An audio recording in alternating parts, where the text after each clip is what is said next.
ਚਲੋ ਆਪਾਂ ਟੌਪਿਕ ਦੀ ਗੱਲ ਕਰਦੇ ਹਾਂ। ਪਹਿਲੇ ਤਾਂ ਆਪਾਂ ਇਲੈਕਟ੍ਰੋਸਟੈਟਿਕਸ ਸਟਾਰਟ ਕੀਤਾ ਸੀ, ਯਾਦ ਹੈ? ਹਾਂਜੀ, ਠੀਕ ਹੈ। ਇਹਦੇ 'ਚ ਸਭ ਤੋਂ ਪਹਿਲੇ ਆਪਣੇ ਕੋਲ ਇਲੈਕਟ੍ਰਿਕ ਚਾਰਜਿਸ ਬਾਰੇ ਗੱਲ ਆਈ ਸੀ। ਇਲੈਕਟ੍ਰਿਕ ਚਾਰਜ, ਠੀਕ ਹੈ। ਇਲੈਕਟ੍ਰਿਕ ਚਾਰਜ ਆਪਾਂ ਕਿਹਾ ਸੀ ਦੋ ਤਰ੍ਹਾਂ ਦੇ ਹੁੰਦੇ ਆ, ਕਿਹੜੇ? ਪੋਜ਼ਿਟਿਵ ਤੇ ਦੂਸਰਾ ਕਿਹੜਾ ਸੀ? ਨੈਗੇਟਿਵ। ਦੋ ਤਰ੍ਹਾਂ ਦੇ ਚਾਰਜਿਸ ਹੈ, ਠੀਕ। ਉਸ ਤੋਂ ਬਾਅਦ ਆਪਣੀ ਕੋਲ ਇਹਦਾ ਜਿਹੜਾ ਯੂਨਿਟ ਹੈ ਚਾਰਜ ਦਾ, ਠੀਕ ਹੈ, ਉਹਦੀ ਆਪਾਂ ਗੱਲ ਕੀਤੀ ਸੀ ਲਾਸਟ ਟਾਈਮ, ਕੋਲਮ, ਠੀਕ ਹੈ।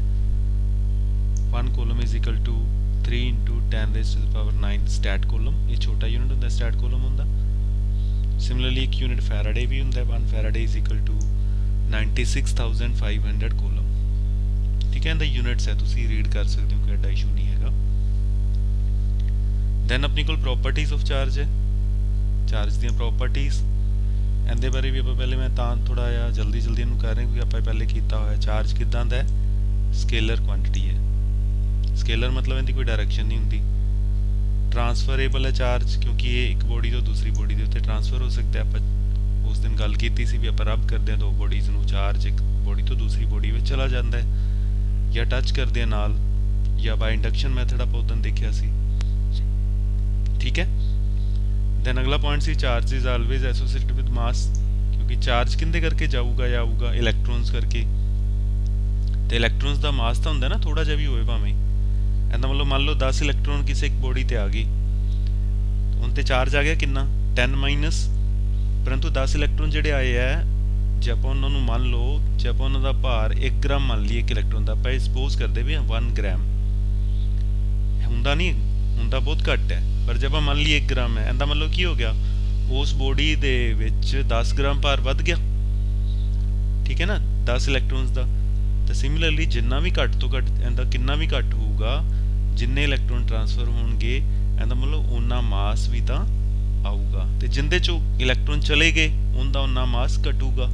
ਇਹਦਾ ਮਤਲਬ ਚਾਰਜ ਹਮੇਸ਼ਾ ਮਾਸ ਦੇ ਨਾਲ ਐਸੋਸੀਏਟਿਡ ਹੈ, ਓਕੇ। ਇਹ ਤੁਸੀਂ ਰੀਡ ਕਰ ਲੈਣਾ। ਦੈਨ ਚਾਰਜ ਇਜ਼ ਕੁਆਂਟਾਈਜ਼ਡ,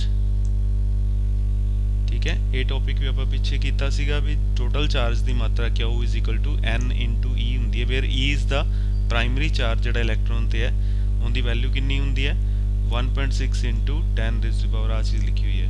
ਇੱਥੇ ਮਲਟੀਪਲਾਈ ਦਾ ਸਾਈਨ ਵਿਚਾਲੇ ਨਹੀਂ ਲੱਗਿਆ ਹੋਇਆ, ਉਹ ਆਪਾਂ ਲਾ ਲੈਣਾ, ਠੀਕ ਹੈ। ਮਲਟੀਪਲਾਈ ਦਾ ਸਾਈਨ 1.6 into 10⁻⁻19 ਕੋਲਮ, ਇੱਥੇ ਮਲਟੀਪਲਾਈ ਚਾਹੀਦਾ, ਠੀਕ ਹੈ। ਨੀਡ ਅ ਮਲਟੀਪਲਾਈ ਸਾਈਨ, ठीक है। 1.6 into 10⁻⁻19 coulomb, that is the charge on one electron। ਇਹ ਵੀ ਆਪਾਂ ਪਹਿਲੇ ਕੀਤਾ ਹੋਇਆ, ਠੀਕ ਹੈ। ਮੈਂ ਤਾਂ ਥੋੜਾ ਫਾਸਟ ਤੁਹਾਨੂੰ ਰੀਕਾਲ ਹੀ ਕਰਵਾ ਰਿਹਾ ਵੀ ਜੋ ਕੁਝ ਆਪਾਂ ਪਹਿਲੇ ਪੜਿਆ ਹੋਇਆ ਹੈ। ਦੈਨ ਆਪਣੇ ਕੋਲ ਚਾਰਜ ਇਜ਼ ਕੰਜ਼ਰਵਡ, ਪੂਰਾ ਟੋਟਲ ਚਾਰਜ ਜਿਹੜਾ ਇੱਕ ਸਿਸਟਮ ਦੇ ਉੱਤੇ ਹੈ ਉਹ ਕੰਜ਼ਰਵਡ ਹੈ। ਕੰਜ਼ਰਵਡ ਮਤਲਬ ਵੀ ਟੋਟਲ ਚਾਰਜ ਨੂੰ ਨਾ ਤੁਸੀਂ ਖਤਮ ਕਰ ਸਕਦੇ ਹੋ, ਨਾ ਹੀ ਚਾਰਜ ਨੂੰ ਆਪਾਂ ਪੈਦਾ ਕਰ ਸਕਦੇ ਹਾਂ। ਮੰਨ ਲਓ ਤੁਹਾਡੇ ਕੋਲ ਦੋ ਬੋਡੀਜ਼ ਦਾ ਇੱਕ ਸਿਸਟਮ ਹੈ, ਇੱਕ ਬੋਡੀ ਵਿੱਚ ਕੁਝ ਇਲੈਕਟ੍ਰੋਨ ਦੂਜੀ ਚਲੇ ਗਏ, ਇਧਰੋਂ ਇਲੈਕਟ੍ਰੋਨ ਚਲੇ ਗਏ, ਇਧਰੋਂ ਉਨਾ ਹੀ ਪੋਜ਼ਿਟਿਵ ਚਾਰਜ ਆ ਗਿਆ, ਦੂਜੇ ਪਾਸੇ ਉਨਾ ਹੀ ਨੈਗੇਟਿਵ ਚਾਰਜ ਹੋ ਗਿਆ। ਇਹਨਾਂ ਨੂੰ ਫਿਰ ਕੰਬਾਈਨ ਕਰ ਦਈਏ ਤਾਂ ਫਿਰ ਵਾਪਸ ਉਨਾ ਹੀ, ਜਿੰਨੇ ਪਹਿਲੇ ਚਾਰਜ ਸੀਗਾ ਉਨਾ ਹੀ ਆ ਗਿਆ ਨਾ, ਠੀਕ ਹੈ। ਪਹਿਲੇ ਕੀ ਸੀਗਾ ਬੋਡੀ ਤੇ? ਨੋ ਚਾਰਜ। 10 ਇਲੈਕਟ੍ਰੋਨ ਚਲੇ ਗਏ, ਬੋਡੀ ਕਿਹੜੀ ਹੋ ਗਈ? 10 ਪੋਜ਼ਿਟਿਵ ਚਾਰਜ ਹੋ ਗਈ। ਦੂਸਰੀ ਬੋਡੀ ਦੇ ਵਿੱਚ ਇਲੈਕਟ੍ਰੋਨ ਚਲੇ ਗਏ, ਉਹਦੇ ਤੇ ਕਿੰਨਾ ਚਾਰਜ ਆ ਗਿਆ? 10- ਚਾਰਜ ਆ ਗਿਆ। ਅਗੇਨ ਜੇ ਤੁਸੀਂ ਦੋਨੋਂ ਬੋਡੀਜ਼ ਨੂੰ ਕੰਬਾਈਨ ਕਰੋਗੇ, ਉਹ ਜਿਹੜੇ ਇਲੈਕਟ੍ਰੋਨ ਉਧਰ 10 ਗਏ ਸੀ ਉਹ ਵਾਪਿਸ ਆ ਜਾਣਗੇ, ਤੇ ਇਹਦਾ ਵੀ ਚਾਰਜ ਖਤਮ, ਹੁੰਦਾ ਵੀ ਚਾਰਜ ਖਤਮ। ਅਗੇਨ ਪਹਿਲੇ ਵਾਲੀ ਸਥਿਤੀ ਆ ਜਾਊਗੀ ਵੀ there is no total charge. ਆਪਣੇ ਕਹਿਣ ਦਾ ਮਤਲਬ ਹੈ ਕਿ if you have an isolated ਦਾ ਮਤਲਬ ਤਾਂ ਸਮਝਦੇ ਆ ਨਾ ਆਪਾਂ ਵੀ ਅਲੱਗ ਤੋਂ, ਵੀ ਉਹ ਸਿਸਟਮ ਦੂਸਰੇ ਬਾਹਰਲੀਆਂ ਚੀਜ਼ਾਂ ਨਾਲੋਂ ਥੋੜਾ ਅਲੱਗ ਹੋਵੇ। ਆਈਸੋਲੇਟਡ ਸਿਸਟਮ ਹੈ, total charge does note change with time. Total charge ਜਿਹੜਾ ਓਨਾ ਹੀ ਰਹੂਗਾ। ਉਹ ਇੱਕ ਬੋਡੀ ਤੋਂ ਦੂਜੀ ਬੋਡੀ ਤੇ ਆ ਸਕਦਾ, ਦੂਜੀ ਤੋਂ ਤੀਜੀ ਵਿੱਚ ਜਾ ਸਕਦਾ, ਤੀਜੀ ਤੋਂ ਵਾਪਸ ਪਹਿਲੀ ਵਿੱਚ ਆ ਸਕਦਾ, ਐਂ ਕਰਕੇ ਚਾਰਜ ਇੱਧਰ ਉੱਧਰ ਜਾ ਸਕਦਾ ਹੈ ਬੋਡੀਜ਼ ਵਿੱਚ। ਪਰੰਤੂ ਜਿਹੜਾ ਆਈਸੋਲੇਟਡ ਆਪਣਾ ਟੋਟਲ ਸਿਸਟਮ ਹੈ, ਉਹਦੇ ਵਿੱਚ ਜਿੰਨੀ ਚਾਰਜ ਦੀ ਮਾਤਰਾ ਹੈ ਉਹਨੂੰ ਆਪਾਂ ਨਾ ਤਾਂ ਕ੍ਰੀਏਟ ਕਰ ਸਕਦੇ ਹਾਂ ਹੋਰ ਚਾਰਜ, ਨਾ ਹੀ ਆਪਾਂ ਚਾਰਜ ਨੂੰ ਡਿਸਟਰੋਏ ਕਰ ਸਕਦੇ ਹਾਂ, ਨਾ ਹੀ ਖਤਮ ਕਰ ਸਕਦੇ ਹਾਂ। Therefore we will say charge is conserved, ठीक है। एक अपने को नेक्स्ट इन दी प्रॉपर्टी है चार्ज इज इनवेरिएंट। ठीक है, मतलब ये मोशन के उत्ते डिपेंड नहीं करता, उनकी वेलोसिटी स्पीड के उत्ते डिपेंड नहीं करता। कोई बॉडी रुकी हुई है या कोई बॉडी चल रही है या वो स्पीड नाल चल रही है, तो उनके नाल कोई फर्क नहीं पैंदा। चार्ज की मात्रा जो उनके ते हैगी है वो उवें ही रहनी है। ठीक है, तो ये अपने को कुछ चार्ज दी प्रॉपर्टीज सीगियां, स्पैसिफिक प्रॉपर्टीज ऑफ चार्ज। ठीक है, ये थोड़ा रीड कर लेना। दैन आपां मैथड ऑफ चार्जिंग, ये भी टॉपिक आपां पहले थोड़ा कर चुके हैं, मैथड ऑफ चार्जिंग। ठीक है, इहदे च मैथड्स किहड़े-किहड़े सीगे? एक फ्रिक्शन वाला मैथड सीगा पहला, जो आपां रब करते हैं किसी एक बॉडी नूं दूसरी बॉडी नाल। ठीक है, आपां कॉम्ब वाला एग्जाम्पल हुंदा अपने कोल आ वाला पिया, ड्राई हेयर एंड कॉम्ब, है ना। इन्हां नूं आपां रब करते हैं तो इन्हां उत्ते चार्ज आ जाता है, कॉम्ब उत्ते चार्ज आ जाता है। फिर वो की करता है, कागज़ के छोटे छोटे टुकड़े नूं आपदे वल खिंच सकता है। एवें अपने कोल ग्लास रोड है, सिल्क क्लोथ है, उन्होंने रब करांगे उन्होंने उत्ते भी चार्ज आ जाऊगा। वुडन क्लोथ है, रबर शूज़ ऑन या प्लास्टिक के ऑब्जेक्ट्स है, उन्होंने भी चार्ज आ जाता है इदां करके। ठीक है, तो डिफरेंट ऑब्जेक्ट्स नूं जदों आपां रब करते हैं एक दूजे नाल, ड्यू टू फ्रिक्शन चार्ज जिहड़ा क्रिएट हो सकता है। पहला मैथड है। दूसरा सीगा इलैक्ट्रोस्टैटिक इंडक्शन, ये सैकेंड मैथड सीगा चार्जिंग करन दा। ये भी उस दिन तुहानूं दस्सिया सी भी किसी बॉडी नूं किसी होर बॉडी दे तुसीं नेड़े लैके आओगे। आ बॉडी अनचार्ज सीगी पहले, जिहड़ा गोल आया अपन दिखाया।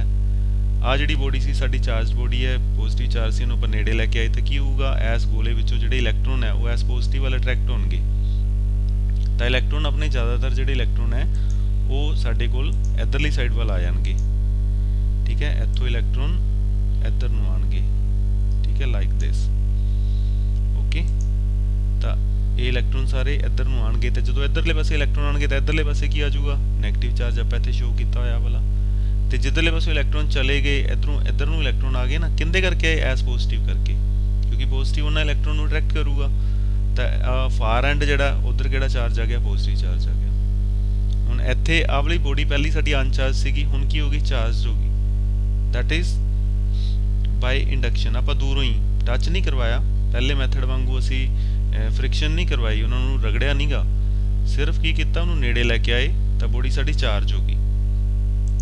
ठीक है, तो बॉडी चार्ज हो गई तो सानू पता चल गया भी ये बाय इंडक्शन मैथड चार्ज हुई है। जे आप हुण इहनूं परमानेंटली चार्ज करना होवे, भी आपां चाहते हैं हुण होएगा कि जेकर तुसीं आ बॉडी नूं हटा लोगे, जिहड़े इलैक्ट्रॉन इधर आए सी वो वापस आपदी थावां ते चले जाणगे, वो पॉजिटिव चार्ज खत्म हो जाऊगा, इधरले पासों नैगेटिव चार्ज खत्म हो जाऊगा, बॉडी फिर साडी की बन जूगी? अनचार्जड।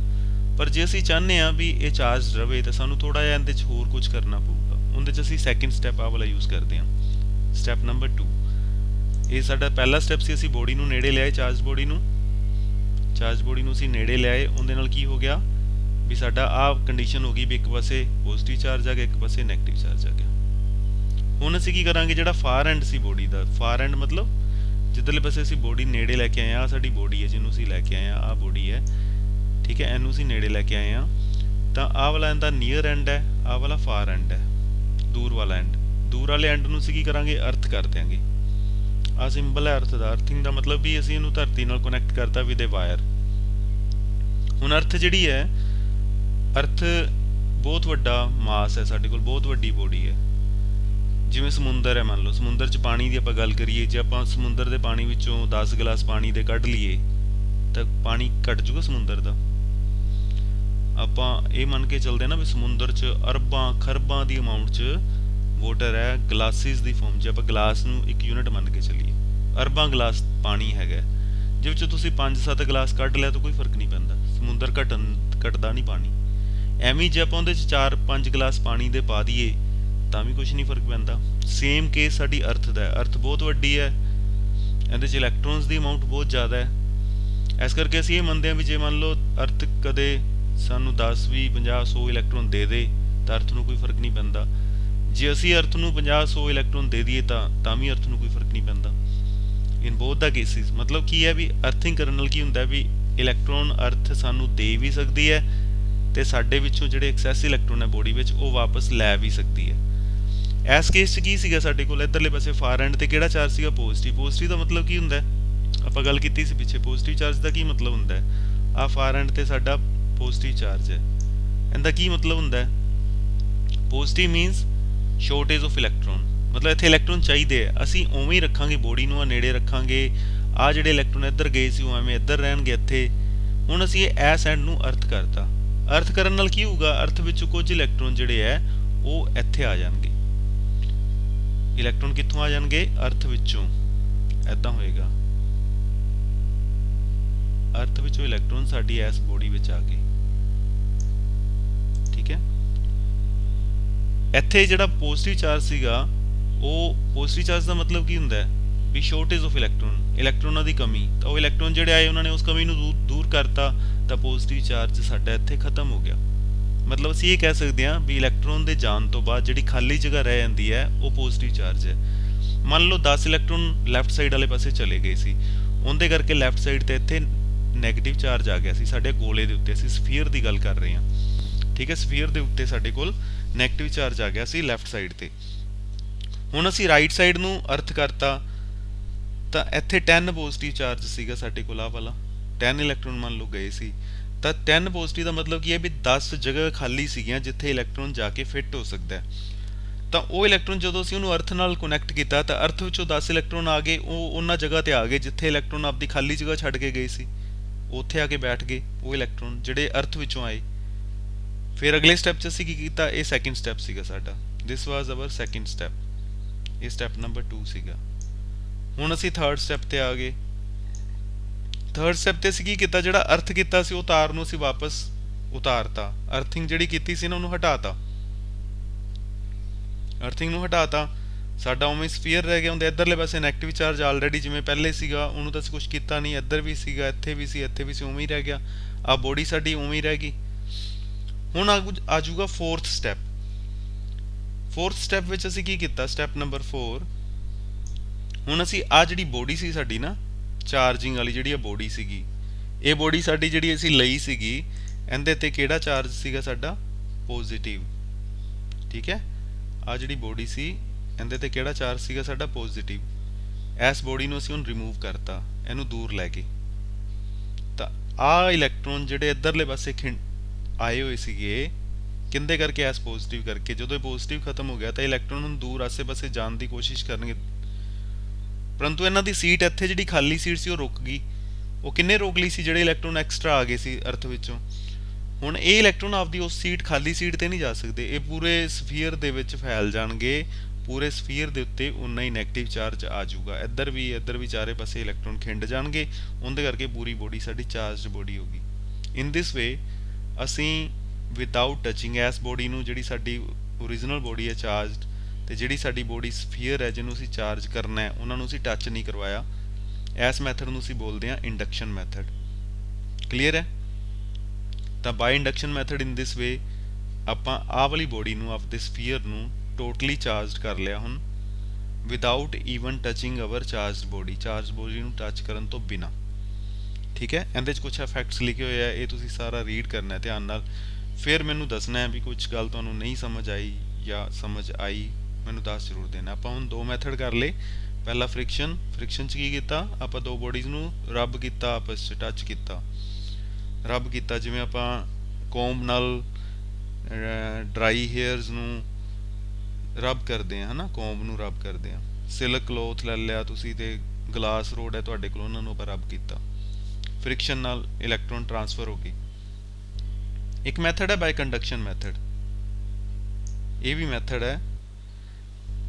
ਕੰਡਕਸ਼ਨ ਮੈਥਡਸ ਕੀ ਹੈ ਵੀ 2 ਬੋਡੀਜ਼ ਹੈ, ਠੀਕ ਹੈ, ਉਹਨਾਂ 'ਚ ਟ੍ਰਾਂਸਫਰ ਆਫ ਚਾਰਜ ਹੋ ਸਕਦਾ ਹੈ ਬਾਈ ਕੰਟੈਕਟ। ਆਪਾਂ ਉਹਨੂੰ ਸਿਰਫ ਟੱਚ ਕੀਤਾ ਨਾਲ, ਉਹ ਇੱਕ ਵੇ ਜਿਹੜਾ ਚਾਰਜ ਸੀ ਉਹ ਦੂਸਰੀ ਬੋਡੀ 'ਚ ਆ ਗਿਆ, ਤਾਂ ਉਹਨੂੰ ਉਹ ਬੋਲਾਂਗੇ ਬਾਈ ਕੰਡਕਸ਼ਨ ਮੈਥਡ। ਇਹਦੇ 'ਚ ਅਸੀਂ ਰਬਿੰਗ ਨਹੀਂ ਕੀਤੀ, ਇਹਦੇ 'ਚ ਫ੍ਰਿਕਸ਼ਨ ਨਾਲ ਨਹੀਂ ਹੋਇਆ। ਉਹ ਪਹਿਲਾ ਮੈਥਡ ਜਿਹੜਾ ਸੀ ਉਹ ਫ੍ਰਿਕਸ਼ਨ ਵਾਲਾ ਸੀਗਾ, ਠੀਕ ਹੈ। ਇਹਦੇ ਸਿਰਫ ਅਸੀਂ ਜਸਟ ਟੱਚ ਕੀਤਾ, ਦੋਨੋਂ ਬੋਡੀ ਸਾਡੀਆਂ ਕੰਡਕਟਰ ਟਾਈਪ ਦੀਆਂ ਸੀਗੀਆਂ, ਤਾਂ ਚਾਰਜ ਜਿਹੜਾ ਇੱਕ ਬੋਡੀ ਤੇ ਚਾਰਜ ਸੀਗਾ ਉਹ ਹੁੰਦੀ ਹੈ ਚਾਰਜਡ ਬੋਡੀ, ਤੇ ਜਿਹੜੀ ਬੋਡੀ ਤੇ ਪਹਿਲੇ ਚਾਰਜ ਨਹੀਂ ਹੈਗਾ ਸੀ ਉਹ ਬੋਡੀ ਸਾਡੀ ਦਾ ਨਾਮ ਕੀ ਹੁੰਦਾ ਹੈ, ਅਨਚਾਰਜਡ ਬੋਡੀ। ਉਹਨਾਂ ਨੂੰ ਅਸੀਂ ਟੱਚ ਕੀਤਾ ਤਾਂ ਚਾਰਜ ਜਿਹੜਾ ਉਹ ਅਨਚਾਰਜਡ ਬੋਡੀ ਦੇ ਉੱਤੇ ਵੀ ਆ ਗਿਆ, ਤਾਂ ਉਹ ਬੋਡੀ ਵੀ ਸਾਡੀ ਚਾਰਜ ਹੋ ਗਈ। ਇਸ ਮੈਥਡ ਨੂੰ ਆਪਾਂ ਬੋਲਦੇ ਹਾਂ ਬਾਈ ਕੰਡਕਸ਼ਨ ਮੈਥਡ, ਠੀਕ ਹੈ। ਤਾਂ ਇਹ ਕੁਝ ਪੁਆਇੰਟਸ ਹੈ ਅੱਗੇ, ਗੋਲਡਨ ਕੀ ਪੁਆਇੰਟਸ ਆ ਵਾਲੇ ਨੈਕਸਟ ਪੇਜ ਦੇ ਉੱਤੇ, ਇਹ ਤੁਸੀਂ ਧਿਆਨ ਨਾਲ ਸਾਰੇ ਪੜ੍ਹਨੇ ਆ, ਆਹ ਵਾਲੇ ਪੁਆਇੰਟਸ ਇਹਨਾਂ ਨੂੰ ਧਿਆਨ ਨਾਲ ਦੇਖਣਾ ਹੈ, ਹਨਾ, ਕੀ ਲਿਖਿਆ ਹੋਇਆ ਸਾਰਾ ਸਮਝਣਾ ਹੈ। ਜਿਹੜੇ ਪੁਆਇੰਟਸ ਤੁਹਾਨੂੰ ਨਾ ਸਮਝ ਲੱਗਣ ਫਿਰ ਮੈਨੂੰ ਦੱਸਣਾ ਵੀ ਆਹ ਗੱਲ ਸਾਨੂੰ ਸਮਝ ਨਹੀਂ ਲੱਗੀ। ਵੈਸੇ ਉਹੀ ਗੱਲਾਂ ਜਿਹੜੀਆਂ ਆਪਾਂ ਪਹਿਲੇ ਕਰ ਚੁੱਕੇ ਹਾਂ, ਠੀਕ ਹੈ। ਆ ਛੋਟੀ ਛੋਟੀ ਕੁਝ ਐਗਜ਼ਾਮਪਲਸ ਦਿੱਤੀਆਂ ਹੋਈਆਂ, ਇਹਨਾਂ ਐਗਜ਼ਾਮਪਲਸ ਨੂੰ ਵੀ ਧਿਆਨ ਨਾਲ ਪੜ੍ਹਨ ਦੀ ਕੋਸ਼ਿਸ਼ ਕਰਨੀ, ਇਹਦਾ ਸੋਲੂਸ਼ਨ ਵੀ ਦੱਸਿਆ ਹੋਇਆ ਹੈ, ਠੀਕ ਹੈ। ਇੱਕ ਹੋਰ ਐਗਜ਼ਾਮਪਲ ਇਜ਼ ਦੇਅਰ, ਇਹਦਾ ਵੀ ਸੋਲੂਸ਼ਨ ਹੈ, ਤੁਸੀਂ ਇਹਨੂੰ ਧਿਆਨ ਨਾਲ ਦੇਖਣਾ ਵੀ ਕੀ ਦਿੱਤਾ ਹੋਇਆ ਹੈ, ਠੀਕ ਹੈ। ਇਹ ਆਪਾਂ ਬਾਅਦ 'ਚ ਫਿਰ ਡਿਸਕਸ ਕਰਾਂਗੇ। ਨੈਕਸਟ ਆਪਣੇ ਕੋਲ ਹੈ ਕੋਲਮਸ ਲਾ। ਕੋਲਮਸ ਲਾ ਵੀ ਸ਼ਾਇਦ ਮੈਂ ਤੁਹਾਨੂੰ ਥੋੜਾ ਜਿਹਾ ਸਟਾਰਟ ਕਰਵਾਇਆ ਸੀ ਕੋਲਮਸ ਲਾ, ਕਿ ਆਪਣੇ ਕੋਲ ਕੀ ਹੈ, there are two charges, one charge is Q1 ਆ ਵਾਲਾ, ਅਦਰ ਚਾਰਜ ਇਜ਼ Q2, ਦੋ ਚਾਰजेस ਹੈ, ਉਹ ਕੁਝ ਡਿਸਟੈਂਸ ਦੇ ਉੱਤੇ ਪਏ ਆ। ਡਿਸਟੈਂਸ ਕਿੰਨਾ ਇਹਨਾਂ ਦੋਨਾਂ ਵਿੱਚ, ਮੰਨ ਲਓ r ਡਿਸਟੈਂਸ ਹੈ। ਕਿੰਨਾ ਡਿਸਟੈਂਸ ਹੈ, let us suppose the distance is r, ਜੇ ਆਪਾਂ r ਲੈਂਦੇ ਆ ਨਾ, ਇੰਨਾ ਡਿਸਟੈਂਸ ਹੈ ਇਹਨਾਂ ਦੋਨਾਂ ਵਿੱਚ, ਠੀਕ ਹੈ। ਤੇ ਇਹ ਦੋਨੋਂ ਚਾਰजेस ਇੱਕ ਦੂਜੇ ਦੇ ਉੱਤੇ ਕੁਝ ਫੋਰਸ ਲਾਣਗੇ, ਠੀਕ ਹੈ। ਉਹ ਫੋਰਸ ਆਪਾਂ ਕੈਲਕੂਲੇਟ ਕਰਾਂਗੇ ਬਾਈ ਕੂਲਮਸ ਲਾ। ਆਪਾਂ ਕੂਲਮਸ ਲਾ ਨੂੰ ਯੂਜ਼ ਕਰਕੇ ਆਪਾਂ ਉਸ ਫੋਰਸ ਨੂੰ ਕੈਲਕੂਲੇਟ ਕਰਨ ਦੀ ਕੋਸ਼ਿਸ਼ ਕਰਾਂਗੇ ਵੀ ਇਹਨਾਂ ਦੋਨਾਂ ਵਿੱਚ ਕਿੰਨੀ ਫੋਰਸ ਲੱਗੂਗੀ। ਤਾਂ ਇੱਥੇ ਅਸੀਂ ਉਹੀ ਗੱਲ ਕਰਦੇ ਹਾਂ, ਤਾਂ ਇਲੈਕਟ੍ਰੋਸਟੈਟਿਕ ਫੋਰਸ ਹਮੇਸ਼ਾ ਚਾਰजेस 'ਚ ਲੱਗਦੀ ਹੈ ਨਾ। ਇੱਥੇ ਵੀ ਦੋਨੋਂ ਚਾਰजेस ਅਸੀਂ ਲਏ, ਇਸ ਕਰਕੇ ਜਿਹੜੀ ਫੋਰਸ ਹੈ ਉਹਦਾ ਨਾਮ ਕੀ ਹੈ, electrostatic force. Electrostatic force of interaction between the two static point charges is directly proportional to the, ਇਹ ਜਿਹੜੀ ਫੋਰਸ ਹੈ, ਜਿਹੜੀ ਫੋਰਸ ਲੱਗੂਗੀ ਇਹਨਾਂ ਦੋ, ਆਪਾਂ ਦੋ ਚਾਰजेस ਲੈ ਲਏ, ਉਹਨਾਂ ਨੂੰ ਰੱਖ ਲਿਆ, ਉਹਨਾਂ ਵਿੱਚ ਫੋਰਸ ਲੱਗੂਗੀ। ਕਹਿਣ ਦਾ ਮਤਲਬ ਇਹ ਹੈ, ਉਹ ਫੋਰਸ ਜਿਹੜੀ ਲੱਗੂਗੀ ਉਹ ਕਿਸ ਗੱਲ ਦੇ ਉੱਤੇ ਡਿਪੈਂਡ ਕਰਦੀ ਹੈ। ਉਹ ਪਹਿਲੀ ਚੀਜ਼ ਇੱਥੇ ਲਿਖਿਆ ਹੈ, ਦੈਟ ਇਜ਼ ਡਾਇਰੈਕਟਲੀ, ਮੈਂ ਇੱਥੋਂ ਸ਼ੁਰੂ ਕਰੂੰਗਾ, directly proportional to the product of the charges. ਪਹਿਲੀ ਗੱਲ ਇਹਦੇ ਤੇ ਹੈ ਵੀ ਜਿਹੜੀ ਫੋਰਸ ਹੈ ਉਹ ਕਿਹਦੇ ਤੇ ਨਿਰਭਰ ਕਰਦੀ ਪਈ ਹੈ, ਪ੍ਰੋਡਕਟ ਆਫ ਚਾਰजेस। ਜਿਹੜੇ ਆਪਾਂ ਦੋ ਚਾਰजेस ਲਏ ਸੀ, ਇਹਨਾਂ ਦੋਨਾਂ ਦੀ ਪ੍ਰੋਡਕਟ ਲੈ ਲਓ, ਉਹਦੇ ਉਹ ਫੋਰਸ ਡਾਇਰੈਕਟਲੀ ਪ੍ਰੋਪੋਰਸ਼ਨਲ ਹੈ। ਮਤਲਬ ਜੇ ਇਹ ਪ੍ਰੋਡਕਟ ਜ਼ਿਆਦਾ ਆਊਗੀ ਤਾਂ ਉਹਨਾਂ ਵਿੱਚ ਫੋਰਸ ਜ਼ਿਆਦਾ ਲੱਗੂਗੀ, ਪ੍ਰੋਡਕਟ ਦੀ ਵੈਲਿਊ ਘੱਟ ਆਊਗੀ ਤਾਂ ਫੋਰਸ ਦੀ ਵੈਲਿਊ ਘੱਟ ਆਊਗੀ। ਡਾਇਰੈਕਟਲੀ ਪ੍ਰੋਪੋਰਸ਼ਨਲ ਦਾ ਮਤਲਬ ਇਹ ਹੈ। ਐਂਡ ਆਲਸੋ ਦੂਸਰਾ ਪੁਆਇੰਟ ਇੱਕ ਹੋਰ ਹੈ, ਦੂਸਰਾ ਪੁਆਇੰਟ ਕੀ ਦਿੱਤਾ ਹੋਇਆ ਹੈ, ਦੂਸਰਾ ਪੁਆਇੰਟ ਦਿੱਤਾ and also inversely proportional to. Inversely ਦਾ ਮਤਲਬ ਆਪਾਂ ਸਮਝਦੇ ਹਾਂ ਵੀ ਉਲਟ ਹੁੰਦਾ, square of distance between them। ਦੂਸਰਾ ਇਹ ਹੈ ਵੀ ਜਿਹੜੀ ਫੋਰਸ ਹੈ ਉਹ ਇਨਵਰਸਲੀ ਪ੍ਰੋਪੋਰਸ਼ਨਲ। ਇਨਵਰਸਲੀ ਦਾ ਮਤਲਬ ਵੀ ਜੇ ਵੈਲਿਊ ਜ਼ਿਆਦਾ ਹੋਊਗੀ ਤਾਂ ਉਹ ਪਹਿਲੀ ਵੈਲਿਊ ਘੱਟ ਹੋਊਗੀ, ਉਲਟ, ਠੀਕ ਹੈ। ਕਿੰਦੇ ਇਨਵਰਸਲੀ ਪ੍ਰੋਪੋਰਸ਼ਨਲ ਹੈ, square of the distance. Distance ਆਪਾਂ ਕਿੰਨਾ ਲਿਆ ਸੀਗਾ, ਡਿਸਟੈਂਸ ਆਪਾਂ ਇੱਥੇ ਲਿਆ ਸੀ ਹੈ ਨਾ, r ਲਿਆ ਸੀ, ਆਹ ਡਿਸਟੈਂਸ ਹੈ, ਇਹਦਾ ਸਕੁਅਰ ਲੈ ਲੈਣਾ, ਜਿੰਨਾ ਡਿਸਟੈਂਸ ਹੁੰਦਾ ਸਕੁਅਰ ਲੈ ਲੈਣਾ, ਉਹਦੇ ਇਨਵਰਸਲੀ ਪ੍ਰੋਪੋਰਸ਼ਨਲ। ਆ ਨੀਚੇ ਲਿਖਿਆ ਹੋਇਆ ਬੇਟਾ, ਇੱਥੇ ਇਸ ਜਗ੍ਹਾ ਤੇ ਦੇਖੋ, ਆਹੀ ਚੀਜ਼ ਪਹਿਲੀ ਚੀਜ਼ ਆ ਲਿਖੀ ਹੈ, ਜਿਹੜਾ ਆਪਾਂ ਕਿਹਾ ਸੀਗਾ ਵੀ ਜਿਹੜੀ ਫੋਰਸ ਹੈ ਉਹ ਦੋਨਾਂ ਚਾਰजेस ਦੇ ਪ੍ਰੋਡਕਟ ਦੇ ਡਾਇਰੈਕਟਲੀ ਪ੍ਰੋਪੋਰਸ਼ਨਲ ਹੈ। ਦੂਸਰੀ ਚੀਜ਼ ਆ ਲਿਖੀ ਜਿਹੜੀ ਆਪਾਂ ਕਹੀ ਸੀ, ਫੋਰਸ ਹੈ ਜਿਹੜੀ ਉਹ ਜਿਹੜਾ ਉਹਨਾਂ ਵਿੱਚ ਡਿਸਟੈਂਸ ਹੋਊਗਾ, ਜਿਹੜੀ ਆ ਮੈਂ ਗ੍ਰੀਨ ਕੀਤਾ ਸੀਗਾ, force is inversely proportional to square of the distance। ਆ ਇੱਥੇ ਗੱਲ ਲਿਖੀ ਹੈ, square of distance between them। ਉਹ ਆ ਚੀਜ਼ ਹੈ, ਉਹ ਆ ਚੀਜ਼ ਹੈ, ਠੀਕ ਹੈ। ਜਿਹੜੀ ਗੱਲ ਆਪਾਂ ਆਹ ਲਿਖੀ ਸੀ ਪ੍ਰੋਡਕਟ ਆਫ ਚਾਰजेस ਵਾਲੀ, ਉਹ ਆ ਵਾਲੀ ਚੀਜ਼ ਹੈ। ਓਕੇ, ਕਲੀਅਰ ਹੋ ਗਿਆ। ਹੁਣ ਇਹਨਾਂ ਦੋਨਾਂ ਚੀਜ਼ਾਂ ਨੂੰ, ਕਿਉਂਕਿ ਦੋਨੋਂ ਹੀ ਫੋਰਸ ਹੈ, ਇੱਕੋ ਹੀ ਗੱਲ ਹੈ ਨਾ, ਇਹਨੂੰ ਆਪਾਂ ਕੰਬਾਈਨ ਕਰਤਾ। ਜੇ ਕੰਬਾਈਨ ਕਰਾਂਗੇ ਦੋਨੋਂ ਚੀਜ਼ਾਂ ਨੂੰ ਤਾਂ F is proportional to ਕੀ ਆ ਜਾਊਗਾ, Q1 Q2 ਬਟਾ r square divide by r square.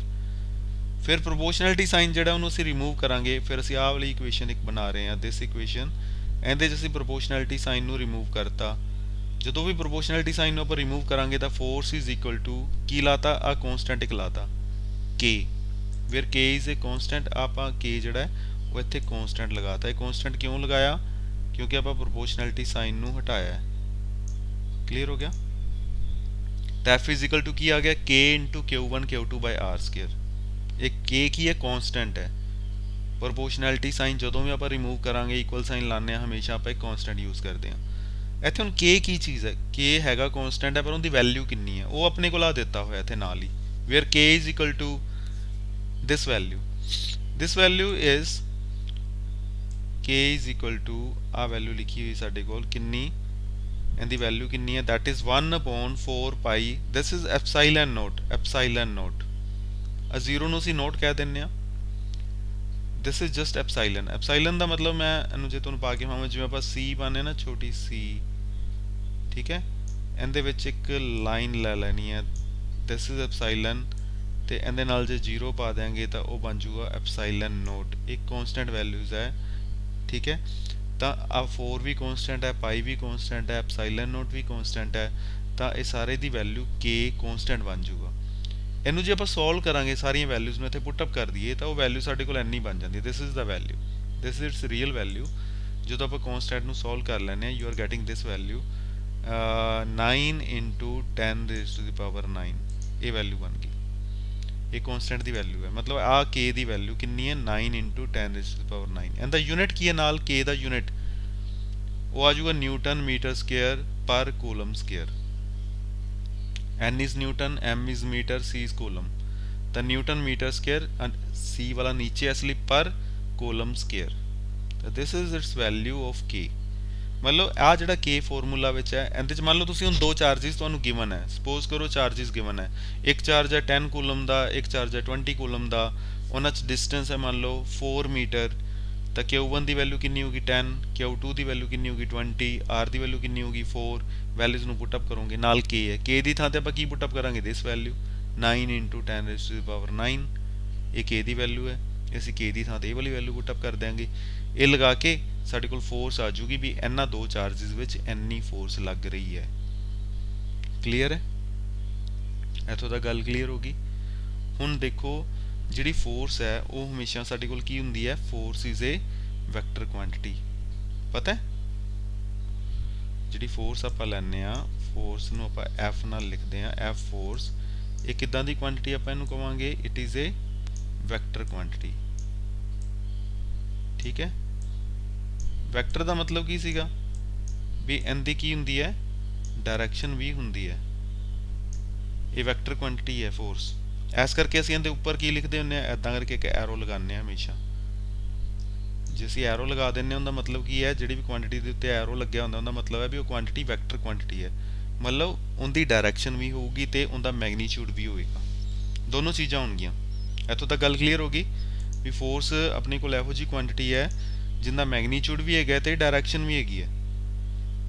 ਹੁਣ ਜੇ ਡਾਇਰੈਕਸ਼ਨ ਹੈਗੀ ਹੈ ਤਾਂ ਅਸੀਂ ਜਿਹੜਾ ਕੂਲਮਸ ਲਾ, ਇੱਥੇ ਅਸੀਂ ਜਿਹੜਾ ਫੋਰਸ ਕੱਢਿਆ, ਦੇਖੋ ਇਹਦੇ ਉੱਤੇ ਅਸੀਂ ਵੈਕਟਰ ਨਹੀਂ ਲਾਇਆ ਹੋਇਆ। ਦੇਖੋ ਜਿਵੇਂ ਆਪਾਂ ਇੱਥੇ ਲਿਖਿਆ ਸੀ F ਵੈਕਟਰ, ਇਹਨੂੰ ਅਸੀਂ ਬੋਲਦੇ ਹਾਂ F ਵੈਕਟਰ। ਮਤਲਬ ਆ ਜਿਹੜਾ ਉੱਤੇ ਐਰੋ ਲਗਾਉਂਦੇ ਆ, ਆ ਜਿਹੜੀ ਵੈਲਿਊ ਕੱਢੀ ਹੈ ਇਸ ਥਾਂ ਤੇ, ਆ ਦੇਖੋ ਇੱਥੇ F ਦੇ ਉੱਤੇ ਵੈਕਟਰ ਲੱਗਿਆ ਨਹੀਂ ਲੱਗਿਆ, ਕਿਉਂਕਿ ਅਸੀਂ ਹਜੇ ਕੂਲਮਸ ਲਾ ਨੂੰ ਸਿਰਫ ਕਿਵੇਂ ਕੰਸੀਡਰ ਕੀਤਾ, ਕੱਲਾ ਮੈਗਨੀਟਿਊਡ ਕੱਢਣ ਵਾਸਤੇ ਕੰਸੀਡਰ ਕੀਤਾ ਵੀ ਫੋਰਸ ਦੀ ਵੈਲਿਊ ਇੰਨੀ ਆ ਜੂਗੀ। ਇੱਥੇ ਵੈਲਿਊਜ਼ ਭਰ ਦੋ, k ਦੀ ਥਾਂ ਤੇ ਆ ਵੈਲਿਊ ਭਰ ਦੋ, Q1 Q2 ਜਿੰਨਾ ਜਿੰਨਾ ਚਾਰਜ ਆ ਉਹ ਭਰ ਦੋ, R ਜਿੰਨਾ ਇਹਨਾਂ 'ਚ ਡਿਸਟੈਂਸ ਆ ਉਹ ਭਰ ਦੋ, ਵੈਲਿਊਜ਼ ਆ ਜੂਗੀ, ਫੋਰਸ ਦੀ ਇੱਕ ਵੈਲਿਊ ਆ ਜੂਗੀ ਵੀ ਇੰਨੇ ਨਿਊਟਨ। ਪਰ ਉਹ ਕਿਸ ਡਾਇਰੈਕਸ਼ਨ 'ਚ ਲੱਗੂਗੀ ਉਹ ਨਹੀਂ ਪਤਾ ਸਾਨੂੰ, ਕਿਉਂਕਿ ਇਹ ਵੈਕਟਰ ਕੁਆਂਟੀਟੀ ਨਹੀਂ ਅਸੀਂ ਕੱਢੀ ਹੈ ਜੀ। ਠੀਕ ਹੈ, ਵੈਕਟਰ ਕੁਆਂਟੀਟੀ ਵਿੱਚ ਲੈਣਾ ਹੈ ਤਾਂ ਫਿਰ ਸਾਨੂੰ ਡਾਇਰੈਕਸ਼ਨਸ ਦਾ ਧਿਆਨ ਰੱਖਣਾ ਪਊ, ਫੋਰਸ ਕਿਹੜੀ ਡਾਇਰੈਕਸ਼ਨ 'ਚ ਲੱਗੂਗੀ ਜਾਂ ਫੋਰਸ ਕਿੱਧਰ ਨੂੰ ਲੱਗੂਗੀ। ਤਾਂ ਫਿਰ ਅਸੀਂ ਜੇ ਉਵੇਂ ਲਵਾਂਗੇ ਉਹਨੂੰ ਅਸੀਂ ਫਿਰ ਬੋਲਾਂਗੇ ਵੀ ਵਿਲ ਕਾਲ ਇਟ ਕੂਲਮਸ ਲਾ ਇਨ ਵੈਕਟਰ ਫਾਰਮ। ਫਿਰ ਅਸੀਂ ਉਹ ਕੂਲਮਸ ਲਾ, ਜਿਹੜਾ ਆਹ ਵਾਲਾ ਕੂਲਮਸ ਲਾ ਹੈ, ਇਹ ਕਾਮਨ ਹੈ, ਜਨਰਲ ਹੈ, ਇਹਦੇ 'ਚ ਅਸੀਂ ਕੋਈ ਡਾਇਰੈਕਸ਼ਨ ਦਾ ਹਿਸਾਬ ਨਹੀਂ ਲਿਆ, ਸਿਰਫ ਅਸੀਂ ਮੈਗਨੀਟਿਊਡ ਕੱਢਤਾ। ਠੀਕ ਹੈ, ਇਹਦੇ 'ਚ ਅਸੀਂ ਹੁਣ ਕੀ ਲੈਣੇ ਪਏ ਆ, ਕੂਲਮਸ ਲਾ ਨੂੰ ਕਿੱਦਾਂ ਦੀ ਫਾਰਮ 'ਚ ਲੈਣੇ ਪਏ ਆ, ਇਨ ਵੈਕਟਰ ਫਾਰਮ। ਇਹਦੇ 'ਚ ਅਸੀਂ ਵੈਕਟਰ ਫਾਰਮ ਦੇ ਰੂਪ ਵਿੱਚ ਇਹਨੂੰ ਲਵਾਂਗੇ। ਮਤਲਬ ਇਹਦੇ 'ਚ ਅਸੀਂ ਡਾਇਰੈਕਸ਼ਨਸ ਦਾ ਵੀ ਹਿਸਾਬ ਰੱਖਾਂਗੇ ਵੀ ਡਾਇਰੈਕਸ਼ਨ ਕਿਹੜੇ ਪਾਸੇ ਹੈ। ਓਕੇ ਹੋ ਗਿਆ। ਹੁਣ ਦੇਖੋ ਆਹ ਵਾਲੀ ਡਾਇਗਰਾਮ ਨੂੰ ਧਿਆਨ ਨਾਲ ਦੇਖੋ, ਜਿਹੜੀ ਰਾਈਟ ਸਾਈਡ ਤੇ ਬਣੀ ਹੈ, ਇਹਦੇ 'ਚ ਕੀ ਹੈ, ਦੋ ਚਾਰजेस ਹੈ, ਕਿੱਥੇ ਕਿੱਥੇ ਪਏ ਆ, ਇੱਕ ਆਹ ਵਾਲਾ ਚਾਰਜ ਹੈ, this is your Q1 charge, this one is your Q2 charge. ਉਹੀ ਚੀਜ਼ ਹੈ ਜਿਹੜੀ ਆਪਾਂ ਉੱਪਰ ਕੀਤੀ ਸੀ, ਆਹੀ ਚੀਜ਼ ਹੈ, ਦੋ ਚਾਰजेस ਹੈ, ਉਹਨਾਂ 'ਚ ਕੁਝ ਡਿਸਟੈਂਸ R ਡਿਸਟੈਂਸ ਤੇ ਪਏ ਹੈ, ਇਹਨਾਂ ਵਿੱਚ ਫੋਰਸ ਲੱਗੂਗੀ, ਉਹ ਫੋਰਸ ਦੀ ਵੈਲਿਊ ਆਪਾਂ ਕੱਢੀ ਸੀ। ਪਰ ਇੱਥੇ ਕੇਸ ਵਿੱਚ, ਇਸ ਕੇਸ ਹੁਣ ਅਸੀਂ ਕੀ ਹੈ, ਫੋਰਸ ਦੀ ਨਾਲ ਡਾਇਰੈਕਸ਼ਨ ਵੀ ਲੈਣੀ ਹੈ। ਆਹ ਦੇਖੋ ਅਸੀਂ ਲੈਣੇ ਪਏ ਆ F12 ਵੈਕਟਰ, ਉੱਤੇ ਐਰੋ ਲੱਗਿਆ, ਇੱਥੇ ਐਰੋ ਨਹੀਂ ਲੱਗਿਆ ਸੀ, ਇੱਥੇ ਐਰੋ ਨਹੀਂ ਲੱਗਿਆ ਸੀ, ਜਿਹੜਾ ਆਪਾਂ ਕੂਲਮਸ ਲਾ ਸਿੰਪਲ ਕੱਢਿਆ ਸੀ। ਹੁਣ ਅਸੀਂ ਲੈਣੇ ਪਏ ਕੂਲਮਸ ਲਾ ਇਨ ਵੈਕਟਰ ਫਾਰਮ। ਤਾਂ ਹੁਣ ਦੇਖੋ ਆ ਦੋ ਚਾਰजेस ਹੈ, ਇਹਨਾਂ 'ਚ ਡਿਸਟੈਂਸ ਕਿੰਨਾ ਹੈ, R ਆ ਲਿਖਿਆ ਹੋਇਆ, R is distance between these charges। ਆ ਇੰਨਾ ਕੁ ਡਿਸਟੈਂਸ ਜਿਹੜਾ ਹੈ ਇੱਥੋਂ ਲੈ ਕੇ ਆ ਦੂਸਰੇ ਚਾਰਜ ਤੱਕ ਜਿਹੜਾ ਡਿਸਟੈਂਸ ਹੈ, ਇਹਨੂੰ ਅਸੀਂ ਕੀ ਲੈਣੇ ਪਏ ਆ, R। ਕਲੀਅਰ ਹੋ ਗਿਆ। ਹੁਣ ਕੀ ਹੋਊਗਾ, ਕੀ ਹੋਏਗਾ, ਦੋ ਚਾਰजेस ਹੈ, ਦੋਨੋਂ ਚਾਰਜ ਇੱਕ ਦੂਜੇ ਦੇ ਉੱਤੇ ਫੋਰਸ ਲਾਉਣਗੇ। ਉਹ ਫੋਰਸ ਨੂੰ ਆਪਾਂ ਦੋ ਫੋਰਸਿਸ ਬਣਾਤੀਆਂ, ਇੱਕ ਇੱਥੇ ਬਣਾਤੀ, ਦੇਖੋ ਆਹ ਵਾਲੀ, ਇਹਨੂੰ ਅਸੀਂ ਲਿਖਦੇ ਪਏ ਹਾਂ F12। ਇੱਕ ਅਸੀਂ ਫੋਰਸ ਇੱਥੇ ਬਣਾਤੀ, ਇਹਨੂੰ ਲਿਖਦੇ ਪਏ ਹਾਂ F21। 1 2 2 1 ਦਾ ਕੀ ਮਤਲਬ ਹੈ? ਹੁਣ ਧਿਆਨ ਨਾਲ ਸਮਝ ਲਿਆ ਜੋ ਇੱਥੇ ਅਸੀਂ ਕੀ ਲਿਖਿਆ, ਆ ਫੋਰਸ ਦਾ ਨਾਮ ਕੀ ਰੱਖਿਆ ਸੀ, ਮੈਂ ਇੱਥੇ ਥੋੜਾ ਵੱਡਾ ਕਰਕੇ ਲਿਖ ਦੇਣਾ। ਕੀ ਲਿਖਿਆ ਇਹਦਾ ਨਾਮ? F12। ਪਹਿਲੇ ਲਿਖਿਆ 1, ਫਿਰ ਲਿਖਿਆ ਸੀ ਇੱਥੇ ਨਾਲ ਹੀ ਇਹਦੇ 2। ਠੀਕ ਹੈ, F12। ਠੀਕ ਹੈ, ਕੀ ਮਤਲਬ ਹੈ ਇਹਦਾ F12? ਇਹ ਵੈਕਟਰ ਲਿਖਿਆ ਇਹਨੂੰ ਉੱਪਰ। ਠੀਕ ਹੈ, ਵੈਕਟਰ ਦਾ ਮਤਲਬ ਤਾਂ ਕਲੀਅਰ ਹੈ ਵੀ ਇਹਦੀ ਕੋਈ ਡਾਇਰੈਕਸ਼ਨ ਹੈਗੀ ਹੈ। ਵੈਕਟਰ ਦਾ ਮਤਲਬ ਇਹਦੀ ਕੋਈ ਡਾਇਰੈਕਸ਼ਨ ਹੈ। F12 ਦਾ ਕੀ ਮਤਲਬ ਹੈ? 12 ਦਾ ਮਤਲਬ ਇਹ ਹੈ ਕਿ force on first due to second. First second ਕੀ ਚੀਜ਼ ਹੈ ਇੱਥੇ? ਉਹ ਚਾਰजेस ਦੀ ਗੱਲ ਹੁੰਦੀ ਪਈ ਹੈ। F12 ਫੋਰਸ ਦਾ ਮਤਲਬ ਕੀ ਹੈ? Force on charge first due to charge second. ਆ ਸਾਡਾ ਫਸਟ ਚਾਰਜ ਹੈ Q1, ਆ ਸਾਡਾ ਸੈਕਿੰਡ ਚਾਰਜ ਹੈ Q2। ਇਹਦੇ ਤੇ ਫੋਰਸ ਲੱਗਦੀ ਪਈ ਹੈ। ਇਹਦੇ ਫੋਰਸ ਕੌਣ? ਆਪ ਤਾਂ ਨਹੀਂ ਨਾ ਆਪਦੇ ਤੇ ਫੋਰਸ ਲਾਉਂਦਾ ਪਿਆ, ਇਹਦੇ ਫੋਰਸ ਕੌਣ ਲਾਉਂਦਾ ਪਿਆ? ਆਹ ਵਾਲਾ ਚਾਰਜ ਜਿਹੜਾ Q2 ਚਾਰਜ ਹੈ, ਇਹ ਇਹਦੇ ਤੇ ਫੋਰਸ ਲਾਉਂਦਾ ਪਿਆ। ਜਿਹੜੀ ਆ ਫੋਰਸ ਲਾਉਂਦਾ ਪਿਆ ਇਹਨੂੰ ਅਸੀਂ ਕੀ ਨਾਮ ਦੇਵਾਂਗੇ? ਆਹ ਵਾਲਾ ਨਾਮ। ਆਹ ਵਾਲਾ ਨਾਮ ਦੇਤਾ ਇਹਨੂੰ, ਕੀ ਨਾਮ ਦੇਤਾ? F12। ਠੀਕ ਹੈ, ਕਿਉਂ ਦੇਤਾ ਇਹਨੂੰ ਨਾਮ ਆਹ ਵਾਲਾ F12? ਕਿ ਫੋਰਸ, ਕਿਉਂਕਿ ਇਹ ਫੋਰਸ ਕਿੰਦੇ ਤੇ ਲੱਗਦੀ ਪਈ ਹੈ? ਪਹਿਲੇ ਚਾਰਜ ਤੇ। Force on first due to second. ਐਵੇਂ ਸੇਮ ਕੇਸ ਇੱਥੇ F21 ਲਿਖਿਆ। ਇਹਦਾ ਮਤਲਬ ਕੀ ਹੋ ਗਿਆ? Force on second due to first. ਇਹ ਸੈਕਿੰਡ ਦੇ ਉੱਤੇ ਇੱਥੇ ਫੋਰਸ ਲੱਗਦੀ ਪਈ ਹੈ ਇਸ ਜਗ੍ਹਾ ਤੇ। ਲਾਂਦਾ ਕੌਣ ਪਿਆ ਇਹ ਵਾਲੀ ਫੋਰਸ? ਆਹ ਵਾਲਾ ਜਿਹੜਾ ਚਾਰਜ ਸੀਗਾ ਉਹ ਲਾਂਦਾ ਪਿਆ ਇਹਦੇ ਤੇ ਫੋਰਸ। ਜਿਹੜਾ ਆਹ ਵਾਲਾ ਚਾਰਜ ਸੀਗਾ ਸਾਡਾ Q1, ਉਹ Q2 ਦੇ ਉੱਤੇ ਇੱਥੇ ਫੋਰਸ ਲਾਂਦਾ ਪਿਆ, ਜਿਹਦਾ ਨਾਮ ਅਸੀਂ ਕੀ ਲਿਖਾਂਗੇ? F21। ਕਲੀਅਰ ਹੋ ਗਿਆ? F12 F21। ਹੁਣ F12 ਨੂੰ ਅਸੀਂ ਲਿਖਾਂਗੇ, ਆਹੀ ਚੀਜ਼ ਲਿਖੀਏ, force on Q1 due to Q2। ਆਹੀ ਗੱਲ ਇਹਨੇ ਲਿਖੀ ਹੈ। ਦੈਟ ਇਜ਼ ਇਕੁਅਲ ਟੂ, ਇੱਥੇ ਆਪਾਂ ਫੋਰਸ ਦਾ ਉੱਪਰ ਫਾਰਮੂਲਾ ਕੀ ਕੱਢਿਆ ਸੀ? ਆ ਕੱਢਿਆ ਸੀ K Q1 Q2 ਬਟਾ R²। ਉਹੀਓ ਫਾਰਮੂਲਾ K Q1 Q2 ਬਟਾ R²। ਜਿਹੜੀ ਇੰਨੀ ਚੀਜ਼ ਹੈ ਇਹ ਹੁੰਦਾ ਮੈਗਨੀਚਿਊਡ ਫੋਰਸ ਦਾ। ਜਿਹੜੀ ਆ ਚੀਜ਼ ਹੈ ਨਾ, ਪਹਿਲੀ ਚੀਜ਼, ਇਹ ਸਾਡਾ ਮੈਗਨੀਚਿਊਡ ਹੈ। ਗੱਲ ਸਮਝ ਆਈ ਵੀ ਦਿਸ ਇਜ਼ ਅਵਰ ਮੈਗਨੀਚਿਊਡ। ਕਿਹੜਾ ਕਿਹੜਾ? Any value K Q1 Q2 ਬਟਾ R²। ਇਹ ਫੋਰਸ ਦਾ ਮੈਗਨੀਚਿਊਡ ਹੈ। ਇਧਰਲੇ ਪਾਸੇ ਅਸੀਂ ਕੀ ਲਿਖਿਆ? ਦੇਖੋ, ਇਧਰਲੇ ਪਾਸੇ ਅਸੀਂ ਫੋਰਸ ਕੱਲਾ F ਨਹੀਂ ਲਿਖਿਆ, ਅਸੀਂ ਉਹਦੇ ਉੱਤੇ ਐਰੋ ਲਗਾਇਆ ਹੈ। ਐਰੋ ਲਗਾਇਆ ਤਾਂ ਮਤਲਬ ਇਹ ਕਿਹੜੀ ਕੁਆਂਟੀਟੀ ਬਣ ਗਈ? Vector quantity. ਇਹ ਕਿਹੜੀ ਕੁਆਂਟੀਟੀ ਬਣ ਗਈ? ਵੈਕਟਰ। ਇੱਧਰ ਜੇ ਅਸੀਂ ਇੰਨੀ ਕੁ ਗੱਲ ਲਿਖ ਦਈਏ ਇਸ ਫਾਰਮੂਲਾ ਤੋਂ ਜੇ ਅਸੀਂ ਆਹ ਚੀਜ਼ ਲਿਖ ਦਈਏ ਤਾਂ ਇਹ ਬਣ ਗਿਆ ਸਕੇਲਰ। ਇਕੱਲਾ ਮੈਗਨੀਚਿਊਡ ਹੈ, ਫਿਰ ਆ ਗਲਤ ਹੋ ਗਿਆ। ਆਹ ਸਕੇਲਰ ਕੁਆਂਟੀਟੀ ਹੈ ਮੰਨ ਲਓ। ਠੀਕ ਹੈ, ਆਹ ਵੈਕਟਰ ਕੁਆਂਟੀਟੀ ਹੈ। ਇਹ ਦੋਨੋਂ ਮੈਚ ਨਹੀਂ ਕਰਦੇ, ਗਲਤ ਹੋ ਜਾਊਗਾ, ਕ੍ਰੋਸ ਲੱਗੂਗਾ, ਇੱਥੇ ਕਾਂਟਾ ਵੱਜੂਗਾ। ਹੁਣ ਆਹ ਵੈਕਟਰ ਹੈ ਤਾਂ ਰਾਈਟ ਹੈਂਡ ਸਾਈਡ ਵੀ ਵੈਕਟਰ ਬਣਾਉਣੀ ਪਊਗੀ। ਵੈਕਟਰ ਬਣਾਉਣੀ ਪਊਗੀ। ਸਕੇਲਰ ਦੇ ਨਾਲ ਅਸੀਂ ਕੀ ਜੋੜਾਂਗੇ? ਡਾਇਰੈਕਸ਼ਨ। ਸਕੇਲਰ ਦੇ ਨਾਲ ਅਸੀਂ ਕੀ ਜੋੜਾਂਗੇ? ਡਾਇਰੈਕਸ਼ਨ। ਜਦੋਂ ਅਸੀਂ ਸਕੇਲਰ ਨਾਲ ਡਾਇਰੈਕਸ਼ਨ ਜੋੜ ਦਿਆਂਗੇ ਤਾਂ ਉਹ ਕੁਆਂਟੀਟੀ ਸਾਡੀ ਕੀ ਬਣ ਜੂਗੀ? ਵੈਕਟਰ ਕੁਆਂਟੀਟੀ ਬਣ ਜੂਗੀ। ਤਾਂ ਆਹ ਸਾਡੀ ਡਾਇਰੈਕਸ਼ਨ ਹੈ। ਆਹ ਡਾਇਰੈਕਸ਼ਨ ਦਾ ਅਸੀਂ ਲਿਖਿਆ R21। ਇਹਨੂੰ ਅਸੀਂ ਲਿਖਦੇ ਹਾਂ R21 ਕੈਪ। ਇਹ ਯੂਨਿਟ ਵੈਕਟਰ ਹੈ ਬੇਟਾ।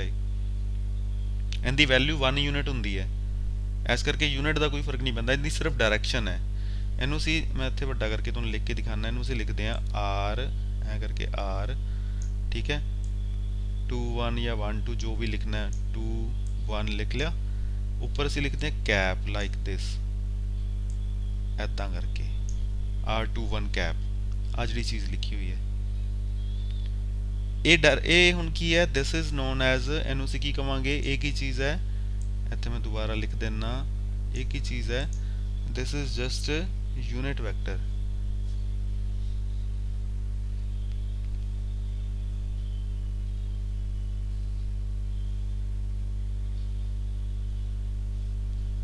ठीक है, क्लियर हो गया? ये साडे कोल की है? यूनिट वैक्टर है, आ वाला R21 वैक्टर। यूनिट वैक्टर का मतलब कहता मैग्नीट्यूड कितना होगा? इट्स मैग्नीट्यूड इज 1, मतलब इनकी वैल्यू 1 है। तो आ डायरैक्शन है बस कली, इनका मतलब इनकी डायरैक्शन है। हुण देखो F12 ਜਦੋਂ ਆਪਾਂ F12 ਕੱਢਦੇ ਪਏ ਆ ਤਾਂ ਵੈਲਿਊ ਤਾਂ ਆਪਾਂ ਇੱਥੋਂ ਕੋਲਮਸ ਲਾ ਦਈਏ ਉਹ ਚੱਕ ਲਾਂਗੇ। ਕਿੰਨੀ ਵੈਲਿਊ ਹੈ K Q1 Q2 ਬਟਾ R ਸਕੁਅਰ, ਆ ਵੈਲਿਊ ਚੱਕ ਲਈ। ਨਾਲ ਕੀ ਲਿਖਤਾ, ਇਹ ਸੀਗਾ ਉਹਦਾ ਕੱਲਾ ਮੈਗਨੀਚਿਊਡ, ਉਹਦੇ ਨਾਲ ਡਾਇਰੈਕਸ਼ਨ ਲਾਉਣ ਵਾਸਤੇ ਅਸੀਂ ਲਿਖਤਾ R21 ਕੈਪ। ਜਦੋਂ ਅਸੀਂ F21 ਵੈਕਟਰ ਦੀ ਵੈਲਿਊ ਕੱਢਦੇ ਆ ਵਾਲੀ ਦੀ, F21 ਵੈਕਟਰ ਆਹ ਫੋਰਸ ਕਿੰਨੀ ਹੈ ਉਹ ਕੱਢਦੇ ਪਏ ਅਸੀਂ, ਉਹੀਓ ਵੈਲਿਊ ਪਹਿਲੀ ਮੈਗਨੀਚਿਊਡ ਓਨਾ ਹੀ ਹੈ K Q1 Q2 ਬਟਾ R ਸਕੁਅਰ, ਨਾਲ ਕੀ ਲਿਖਤਾ R12 ਕੈਪ। ਹੁਣ ਇਹ ਯੂਨਿਟ ਵੈਕਟਰ ਹੈ, ਆਹ ਚੀਜ਼ ਇੱਥੇ ਲਿਖੀ ਹੋਈ ਹੈ ਦੇਖੋ ਵੀ these are unit vectors, ਠੀਕ ਹੈ। ਇਹ ਯੂਨਿਟ ਵੈਕਟਰ ਹੈ R12 ਜਾਂ R21। ਹੁਣ ਯੂਨਿਟ ਵੈਕਟਰ ਦਾ ਮਤਲਬ ਸਮਝ ਕੇ ਮੈਗਨੀਚਿਊਡ 1 ਹੋਊਗਾ, ਇਹਦੀ ਇਕੱਲੀ ਡਾਇਰੈਕਸ਼ਨ ਹੋਊਗੀ। ਪਰ ਜੇ ਤਾਂ ਦੇਖੋ ਇਹਨੂੰ ਸਿੰਪਲ ਰੱਟਾ ਲਾਣਾ ਹੈ। ਰੱਟਾ ਲਾਉਣ ਦਾ ਤਰੀਕਾ ਹੈ ਵੀ ਜਦੋਂ ਆਪਾਂ F12 ਲਿਖਣਾ ਹੈ ਤਾਂ ਇੱਧਰਲੇ ਪਾਸੇ R21 ਲਿਖ ਦੇਣਾ, ਬਸ ਉਲਟ ਲਿਖ ਦੇਣਾ। ਜਦੋਂ F21 ਲਿਖਣਾ ਹੈ ਉਦੋਂ ਇਹਦੇ ਇੱਧਰਲੇ ਪਾਸੇ R12 ਲਿਖ ਦੇਣਾ, ਰਿਵਰਸ ਕਰ ਦੇਣਾ। ਇਹ ਤਾਂ ਹੈਗਾ ਤਰੀਕਾ ਵੀ ਜੇ ਆਪਾਂ ਸਮਝਣਾ ਨਹੀਂਗਾ ਵੀ ਕੀ ਹੈ, ਬਸ ਊਂ ਹੀ ਲਿਖ ਦੇਣਾ। ਤਾਂ ਜਿਵੇਂ ਤੁਹਾਡੇ ਜੋ ਜ਼ਿਆਦਾ ਜਣੇ ਚਾਹੁੰਦੇ ਹੁੰਦੇ ਆ ਵੀ ਸਮਝਣ ਦੀ ਲੋੜ ਨਾ ਪਵੇ, ਬਸ ਰੱਟਾ ਲਾ ਦਈਏ, ਠੀਕ ਹੈ। ਪਰ ਸਾਇੰਸ 'ਚ ਰੱਟੇ ਨਹੀਂ ਲਾਣੇ ਆਪਾਂ, ਸਾਇੰਸ ਨੂੰ ਆਪਾਂ ਸਮਝ ਕੇ ਕਰਨਾ। ਹੁਣ ਸਮਝ ਕੇ ਕਿਵੇਂ ਕਰਨਾ ਹੈ ਕਿ F12 ਵੈਕਟਰ ਕਿਹੜੀ ਫੋਰਸ ਹੈ ਵਾਲੀ, ਇਹ ਫੋਰਸ ਦੀ ਡਾਇਰੈਕਸ਼ਨ ਦੇਖੋ, ਡਾਇਰੈਕਸ਼ਨ ਕਿੱਧਰਲੇ ਪਾਸੇ ਐ ਨੂੰ ਬਣੀ ਹੈ, ਡਾਇਰੈਕਸ਼ਨ ਕਿੱਧਰ ਨੂੰ ਬਣੀ। ਮੈਂ F12 ਇਹਦੀ ਗੱਲ ਕਰਦਾ ਪਿਆ ਪਹਿਲੀ ਫੋਰਸ ਦੀ, ਠੀਕ ਹੈ। ਇਹਨੂੰ ਆਪਾਂ ਕਲਰ ਥੋੜਾ ਚੇਂਜ ਕਰ ਲੈਂਦੇ ਹਾਂ, let us suppose this one. ਤਾਂ ਆਪਾਂ ਗੱਲ ਕਰਦੇ ਪਏ ਹਾਂ ਐਸ ਫੋਰਸ ਦੀ, ਕਿਹੜੇ ਵਾਲੀ, F12 ਇਹਦੀ ਗੱਲ ਮੈਂ ਕਰਦਾ, ਠੀਕ ਹੈ, ਐਸ ਫੋਰਸ ਦੀ। ਤੇ ਇਹਦੀ ਡਾਇਰੈਕਸ਼ਨ ਕੀ ਹੈ, ਲਾਈਕ ਦਿਸ ਇਟਸ ਡਾਇਰੈਕਸ਼ਨ, ਇੱਧਰ ਨੂੰ ਹੈ ਨਾ, ਇਹ ਡਾਇਰੈਕਸ਼ਨ ਹੈ। ਤਾਂ ਜੇ ਆਪਾਂ R ਦੇ ਹਿਸਾਬ ਨਾਲ ਸੋਚਾਂਗੇ ਤਾਂ ਡਾਇਰੈਕਸ਼ਨ ਕਿਵੇਂ ਬਣੂਗੀ, ਆਹ 2 ਸੀਗਾ, ਆਹ 1 ਹੈ, ਤਾਂ ਡਾਇਰੈਕਸ਼ਨ ਕੀ ਬਣੂਗੀ, 2 ਤੋਂ ਲੈ ਕੇ 1 ਵਾਲੇ ਪਾਸੇ ਨੂੰ ਆਪਾਂ ਨੂੰ ਆਵਾਂਗੇ ਤਾਂ ਹੀ ਆਹ ਡਾਇਰੈਕਸ਼ਨ ਬਣੂਗੀ ਨਾ। ਐਸ ਕਰਕੇ ਲਿਖਿਆ R21, ਇਹ ਡਾਇਰੈਕਸ਼ਨ ਨੂੰ ਦਿਖਾਉਂਦਾ ਹੈ। ਆ ਜਿਹੜਾ F12 ਲਿਖਿਆ ਸੀ ਇਹ ਦੱਸਦਾ ਸੀ ਫੋਰਸ ਦੀ ਵੈਲਿਊ, ਵੀ ਇਹ F12 ਦਾ ਮਤਲਬ ਕੀ ਸੀ, force on charge first due to second. ਉਹ ਆਹੀ ਫੋਰਸ ਹੈ ਨਾ, ਆਪਾਂ ਇੱਥੇ F12 ਲਿਖਿਆ। ਪਰ ਇਹ ਫੋਰਸ ਦੀ ਡਾਇਰੈਕਸ਼ਨ ਕਿਵੇਂ ਬਣੂਗੀ, R ਦੀ ਡਾਇਰੈਕਸ਼ਨ ਕਿਵੇਂ ਬਣੂਗੀ, ਇਹਦੇ ਤੋਂ ਇਹਦੇ ਤੱਕ ਵੱਲ ਨੂੰ ਆਵਾਂਗੇ। ਜਦੋਂ ਆਪਾਂ ਆਹ ਵਾਲਾ ਫੋਰਸ ਲਿਆ ਹੋਇਆ, ਇਹਦਾ ਡਾਇਰੈਕਸ਼ਨ ਦੇਖੋ ਕਿੱਧਰ ਨੂੰ ਹੈ, ਐ ਨੂੰ ਹੈ, ਠੀਕ ਹੈ। ਤਾਂ ਉਦੋਂ ਅਸੀਂ ਇੱਧਰੋਂ ਇੱਧਰ ਨੂੰ ਆਵਾਂਗੇ ਨਾ R ਦੀ ਵੈਲਿਊ, ਤੇ ਕਿਵੇਂ ਲਵਾਂਗੇ, R1 ਤੋਂ ਲੈ ਕੇ ਕਿੱਧਰ ਨੂੰ ਆਏ ਆ, 2 ਵਾਲੇ ਪਾਸੇ ਨੂੰ, ਫੇਰ ਅਸੀਂ ਐ ਨੂੰ ਆ ਡਾਇਰੈਕਸ਼ਨ ਬਣੂਗੀ ਨਾ। ਤੇ ਉਹ ਅਸੀਂ ਇਸ ਜਗ੍ਹਾ ਦੇ ਉੱਤੇ ਆਹੀ ਚੀਜ਼ ਦੇਖੋ, ਇੱਥੇ ਕੀ ਲਿਖਿਆ R12, ਆਹ ਚੀਜ਼ ਅਸੀਂ ਕੀ ਲਿਖੀ ਹੈ R12 ਕੈਪ। ਅਸੀਂ ਇਹਨੂੰ ਬੋਲਾਂਗੇ R21 ਕੈਪ, R12 ਕੈਪ, ਆਹ ਚੀਜ਼ ਨੂੰ ਅਸੀਂ ਬੋਲਾਂਗੇ ਕੈਪ। ਇਹ ਯੂਨਿਟ ਵੈਕਟਰ ਹੈ, ਕਲੀਅਰ ਹੋ ਗਿਆ, ਠੀਕ ਹੈ, ਇੱਥੋਂ ਤੱਕ ਕਲੀਅਰ ਹੈ। ਆ ਜਿਹੜਾ ਹੈਗਾ ਇਹ ਪੋਜੀਸ਼ਨ ਵੈਕਟਰ ਦੀ ਫਾਰਮ ਵਿੱਚ ਹੈ, ਇਹ ਮੈਂ ਬਾਅਦ 'ਚ ਤੁਹਾਨੂੰ ਕਿਸੇ ਪੇਜ ਦੇ ਉੱਤੇ ਸਮਝਾਉਣਾ। ਇੱਥੇ ਇਹਨੇ ਸਿੰਪਲ ਸਿੱਧਾ ਲਿਖਤਾ ਇਹਦਾ ਰਿਜ਼ਲਟ, ਇੱਥੇ ਆਪਾਂ ਨੂੰ ਇਹ ਗੱਲ ਸਮਝ ਨਹੀਂ ਆਣੀ, ਠੀਕ ਹੈ। ਬਟ ਤੁਸੀਂ ਇਹਨੂੰ ਇੱਕ ਵਾਰੀ ਜੇ ਦੇਖਣਾ ਮਤਲਬ ਇਹਨੂੰ ਥੋੜਾ, ਤਾਂ ਆਪਣਾ ਕੋਲ ਫਾਰਮੂਲਾ ਹੈਗਾ ਕਿ ਉਹ ਆਪਾਂ ਦੇਖ ਸਕਦੇ ਹਾਂ। ਇਹ ਹੈਗਾ ਕੂਲਮਜ਼ ਲਾ ਇਨ ਟਰਮਸ ਆਫ ਪੋਜੀਸ਼ਨ ਵੈਕਟਰ। ਇਹ ਬੁੱਕ ਵਿੱਚ ਦਿੱਤਾ ਹੋਊਗਾ ਟੌਪਿਕ ਥੋੜਾ ਜਿਹਾ ਪੋਜੀਸ਼ਨ ਵੈਕਟਰ ਦੀ ਫਾਰਮ ਵਿੱਚ, ਇਹ ਮੈਂ ਤੁਹਾਨੂੰ ਬਾਅਦ ਵਿੱਚ ਸਮਝਾਉਣਾ। ਕਲੀਅਰ ਹੈ, ਇੱਥੋਂ ਤੱਕ ਗੱਲ ਓਕੇ ਹੋ ਗਈ, ਕੋਲਮਜ਼ ਲਾ ਬਾਰੇ ਗੱਲ ਸਮਝ ਆ ਗਈ, ਠੀਕ ਹੈ।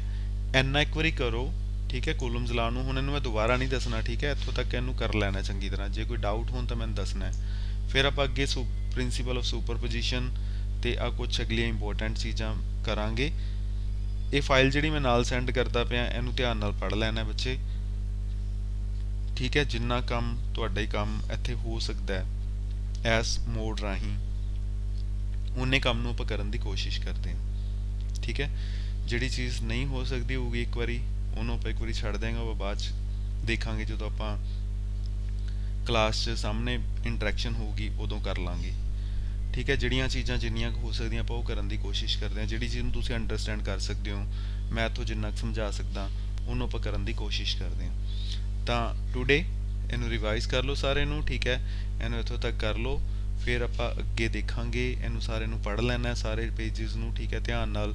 ਤੇ ਇਹਦਾ ਮੈਂ ਟੈਸਟ ਵੀ ਲਊਂਗਾ ਆਫਟਰ 1 or 2 ਡੇਜ਼। ਆ ਸਾਰੀਆਂ ਚੀਜ਼ਾਂ ਨੂੰ ਰਿਵਾਈਜ਼ ਕਰ ਲੈਣਾ, ਚਾਰਜਿਸ ਕੀ ਹੁੰਦੇ ਆ, ਮੈਥਡ ਕਿਹੜੇ ਹੁੰਦੇ ਆ, ਠੀਕ ਹੈ, ਸਾਰੇ ਪੁਆਇੰਟਸ ਜਿਹੜੇ ਦਿੱਤੇ ਹੋਏ ਆ, ਐਗਜ਼ਾਮਪਲਸ ਦਿੱਤੀਆਂ ਹੋਈਆਂ, ਕੋਲਮਸ ਲਾ ਕੀ ਹੁੰਦਾ ਹੈ, ਫਾਰਮੂਲਾਜ਼ ਕੀ ਹੈਗੇ ਆ, ਹੈ ਨਾ, ਸਾਰੀਆਂ ਚੀਜ਼ਾਂ ਦੀ ਸਾਰਿਆਂ ਦਾ ਟੈਸਟ ਹੋਊਗਾ, ਆਨਲਾਈਨ ਹੀ ਟੈਸਟ ਹੋਊਗਾ, ਠੀਕ ਹੈ। ਤੇ ਬਟ ਆਫਟਰ 1 or 2 ਡੇਜ਼, ਮਤਲਬ most probably it will be on Saturday, ਠੀਕ ਹੈ। ਤੇ ਉਦੋਂ ਤੱਕ ਜਿੰਨਾ ਕੰਮ ਆਪਣਾ ਹੋ ਰਿਹਾ ਉਹਨੂੰ ਧਿਆਨ ਨਾਲ ਕਰ ਲੈਣਾ ਹੈ, ਤੇ ਸੈਟਰਡੇ ਨੂੰ ਇਹਦਾ ਟੈਸਟ ਹੋਏਗਾ, okay. All the best and happy learning. Take care. Okay, all the best.